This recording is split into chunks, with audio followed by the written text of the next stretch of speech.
do. Okay. Life issues, another big issue for people who are going to probably be voting in the Republican primary. Yeah. When does life begin? At conception. Okay. One of the big things has been pretty hot lately is judges and the Supreme Court, and a lot of controversy about the life issue came about because Planned Parenthood versus Sundquist. Right. And what a lot of people thought was judicial activism. Right. A lot of people think that could be helped by having popularly elected judges with truly contested elections, where if you decide you want to run for Supreme Court, you can run. Do you support popularly elected judges? I don't think that's the answer. First of all, I support the amendment to the state constitution that would basically make our state constitution neutral on the issue of abortion, which would in effect overrule Planned Parenthood versus Sundquist. And I think we need to amend our constitution to basically make it neutral on that issue. I don't think the answer is electing Supreme Court justices and appellate justices. I'm very, very concerned that if we did that, we would have various interest groups on both sides of issues, tort reform, for example, investing tens of millions of dollars into our judicial races and putting judicial candidates in the awkward position of being asked to comment inappropriately on issues coming before them. And as you know, judicial candidates are not supposed to be commenting on how they might rule on particular issues that come before them. And I'm afraid that if you have tens of millions of dollars being put into these races, there's going to be too much temptation, if you will, for judicial candidates to cross that line and engage in inappropriate comments. So I don't think that's the answer. The answer is to have a governor who appoints strict constructionists to the bench, and I will be that kind of governor. Okay. Defunding of Planned Parenthood. Right now the state's giving about $1 million. There's been a little work on getting that done, stopping, completely defunding them. Some people say, well, no, Planned Parenthood maybe isn't using the money directly for abortions, but they could be using it for other things. Would you support defunding of Planned Parenthood? I'd have to take a closer look at that to see what they're using the money for, and to be honest, I don't know the answer to that. It's my understanding, as you pointed out, that they're not using it in terms of any counseling of individuals for abortion, but I'd want to take a closer look at how they're spending that money, and I just don't know. I haven't looked at it. Okay, so is it fair to say you'd be open to leaving them funded, or? I would want to see how they're using the money. Okay. The environment, big issue for some people. Bottle bills, nickel deposit on a lot of bottles. Some people have said, hey, that'll help clean up our environment. Some people say, hey, that's just another tax. How do you feel about bottle bill? Would you support a bottle bill? I might. I'm open to that. I don't see it as really another tax. I see it as more an effort to clean up the environment, and it might be a good idea. Okay. Mountaintop mining. Sort of big in the mountainous regions of We have covered every possible issue. I'm trying. Great. Mountaintop mining. Would you support mountaintop mining? Some people say, hey, we need the jobs. We'll take anything because unemployment is high right now. Other people say, hey, you're destroying our future and you're destroying our scenic beauty that some people come to visit. Do you support mountaintop mining? I do have some concern about it. I'd want to take a closer look at what the state regulations are on that, but I do have some concern about the environment, which affects East Tennessee in particular, so I'd want to take a look at that. But honestly, I need to look into more of the details of the existing regulations on that to kind of see where we are. I do have some concern about it. Okay. There's a lot of talk, I'm sure you've probably heard it in Memphis, about quote-unquote living wage and mandating that everybody within a city or within a certain area has to provide a certain set dollar amount, probably usually above and beyond what the national minimum wage is.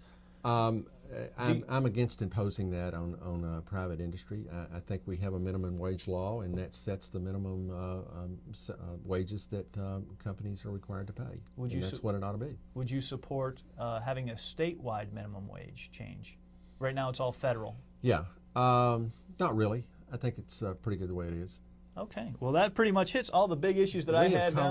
We hit the panorama. We have about 6 minutes, so I'm going to turn it over to you. If there's any issue you want to talk about a little more, let me tell you a little bit about my background, Stacey, which is a little different from the other candidates, but I think is important because we're all affected by our own personal experiences, I think.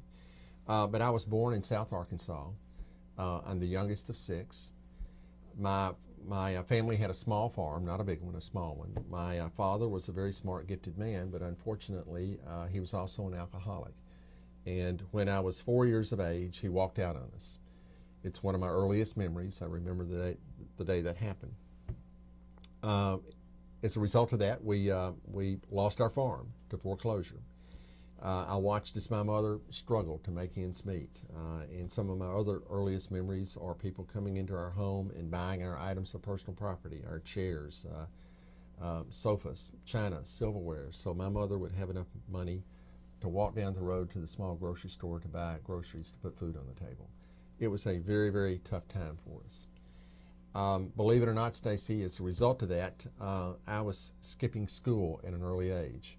I know that Randy Nichols here in Knoxville spends a lot of time on the problem of truancy. I spend a lot of time on it in Shelby County. I can kind of identify that because I was skipping school myself. Frankly, I felt caught in the poverty that I was in, and I didn't see much hope for the future. Having said that, some very good things happened to me along the way. Luckily for me, my mother was fairly educated. She appreciated education. So while we didn't have a car, our means of transportation was the school bus. We didn't have a telephone.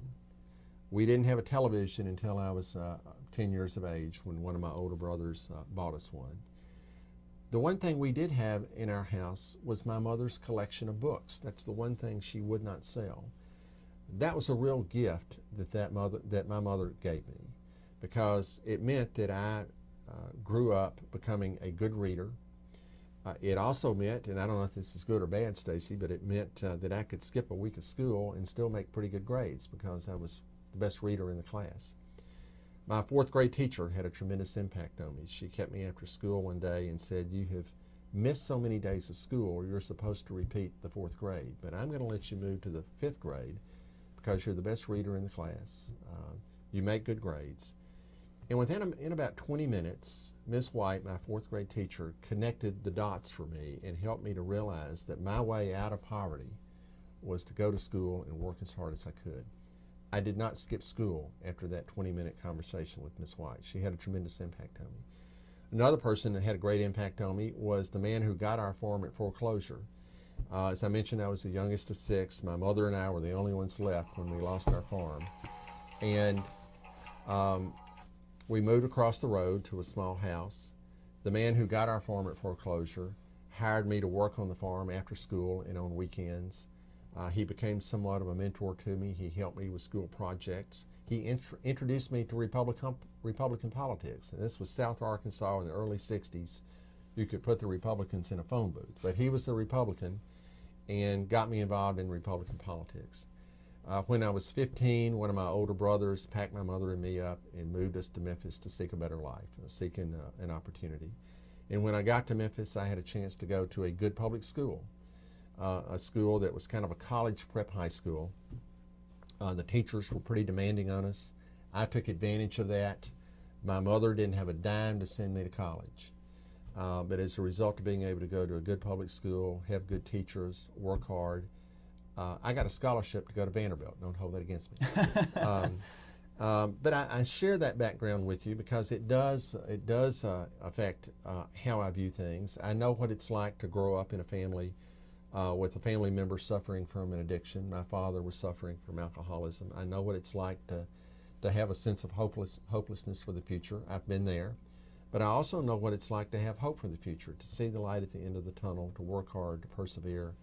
I understand the importance of being able to go to a good public school, an opportunity that every child deserves to have. And I understand the importance of mentors in a young person's life. It wasn't government social service programs that led me down the right path. It was individuals who cared about me. So those are just experiences that I bring with me and affect how I view issues and how I react to things. Well, Bill, I appreciate you coming on the show, Certainly. talking about the issues, telling us a little bit about yourself, and this show will be airing, and people will be able to see it, and hopefully that'll help you out. Very good. Thanks for Stacey. coming I on. appreciate the opportunity. Thanks for turning this in. We'll tune us in next week.